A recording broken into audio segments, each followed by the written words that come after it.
Donc là, je vous propose un petit bilan donc, du système hydroponique. Donc on va voir les différentes choses pour clôturer un peu ce projet. Moi, ce que j'ai envie de vous dire déjà dans un premier temps, c'est que ça marche. Hein. Le système hydroponique, là on a une chardonnette, elle est gigantesque. Bon là on a un chou, je sais pas trop ce qu'il a fait, mais il a bien poussé. Ça c'est des soucis. Alors là c'est tombant, mais sinon ça a plutôt bien marché. Les rhubarbes, ça a marché. Alors, il y en a qui sont mortes, mais c'est parce que je les ai trop coupées. Là, on a cardon. Le persil, ça fait un énorme buisson. Et on a même des trucs comme du piment, etc. Donc, on arrive très vite à avoir des plantes très grosses avec l'hydroponie. Euh, la seule chose, c'est que du fait des tailles de ces plantes, elles ont tendance à se marcher les unes sur les autres, à se cacher les unes les autres, à se battre pour l'espace. Et donc ça, c'est un problème. La deuxième chose, c'est ce qui s'est passé avec les tomates. C'est que comme elles deviennent super grandes, si on ne les taille pas au fur et à mesure pour bien les installer, pour bien les fixer sur un grillage ou autre, eh ben, ça devient très vite ingérable. On est obligé de tout couper, les chenilles s'installent à l'intérieur. Euh, bref, donc c'est pas ça, c'est un problème aussi qu'il faut gérer. Ensuite, vous voyez là, le piment, il est tout petit et on est fin décembre, presque le nouvel an. Et on a toujours un piment qui est tout petit. Ça, c'est la deuxième chose. C'est qu'en fait, comme j'ai fait des gros pots et j'ai mis dans des tuyaux qui sont ronds, le fond des pots touche pas le fond où l'eau passe. J'avais mis de la ficelle pour compenser ce phénomène, mais ça n'a pas bien fonctionné. C'est-à-dire au début, mes plantes ont poussé extrêmement lentement. Elles ont pris beaucoup de retard à cause de ça. Donc ça, c'est le principal problème de la façon dont j'ai fait les choses. C'est-à-dire qu'au début, il faut vraiment que la plante ait fait des racines avant que ça commence à bien fonctionner. Ça, c'est le deuxième problème, d'où d'avoir des piments tout petits ou des plantes en retard. Ensuite, troisième problème, c'est que bien que ce soit très efficace, hein, on ne peut pas non plus tout faire. Vous voyez, par exemple, là, on a de la menthe des montagnes, elle est morte, parce que elle a été adaptée pour pousser en montagne. Là, on est en plaine, dans une ville, donc ça pousse pas. Ah bon, là, on a le millepertuis couvert de champignons, hein, mais il est vivant. Des trucs qui n'ont pas poussé, que je peux vous donner. Là, vous avez un framboisier que j'avais acheté à Jardiland. Bon, il est mort. Il n'était pas fait pour pousser dans un système hydroponique, il avait grandi dans un pot. Et pareil, là, dans ce deuxième système-là, qui était plutôt à l'ombre à cause du fait qu'on est sous une espèce de grand plafond, il n'y a rien qu'à pousser ici. À terme, tout a fini par mourir. Donc, il faut quand même avoir de la lumière. On ne peut pas faire n'importe quoi. Quatrième point, j'avais mis un chauffage dans l'eau. D'ailleurs, il est toujours là, il est au fond. Je ne sais pas si on voit sa lumière qui brille. On est en hiver, on a eu des températures quasiment négatives par moment. Le fait d'avoir chauffé l'eau dans le tuyau, eh ben, je vous confirme, ça donne des résultats positifs. Vous voyez, là, on a un piment, il n'a même pas perdu ses feuilles, on est en fin décembre. Là, on a de la Bacopa monieri qui est censée mourir dès les premières gelées. Elle est vivante de partout. Je l'ai récoltée, c'est pour ça qu'elle est raccourcie, mais elle n'est pas morte. Mais on ne peut pas non plus tout faire. Là, vous avez un basilic. Bon, il est mort. Lui, il n'a pas supporté le froid.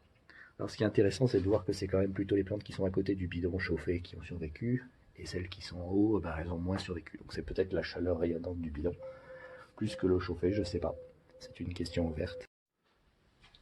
Ensuite, ce qu'on a vu, c'est que en préparant une bonne décoction d'ail au pulvérisateur et en l'appliquant à chaque fois que le temps devient nuageux ou pluvieux, on arrive quand même à protéger les plantes contre les moisissures.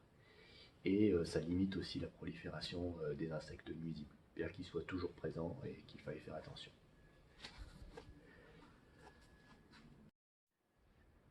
Point suivant, je ne sais pas si vous vous souvenez, au début des vidéos, là en haut, on avait une couche d'Hokkaido qui partait sur toute la ficelle jusque là. Et un seul jour, j'ai oublié de re-remplir mon bidon. Et qu'est-ce qui s'est passé? Elles sont toutes mortes, ces couches d'Hokkaido.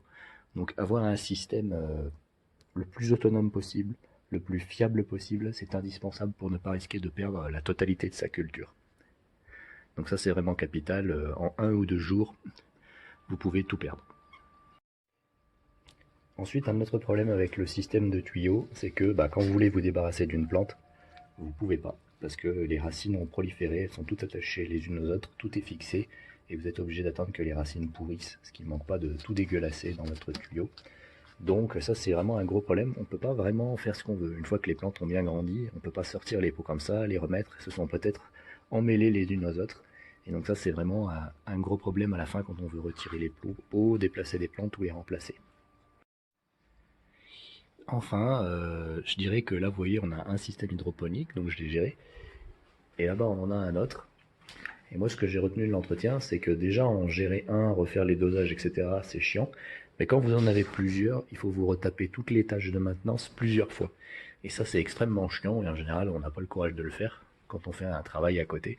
Et du coup, il y en a un qu'on aura tendance à abandonner au profit d'un autre.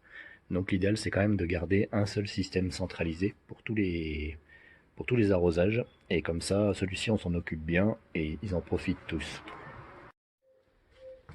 Enfin, je dirais que avoir dans le système hydroponique, en plus des engrais A et B, un bidon d'engrais oligo-éléments, c'est indispensable dès l'instant où les plantes commencent à être grandes. Quand elles sont petites, les oligo-éléments présents dans les billes d'argile sont suffisants.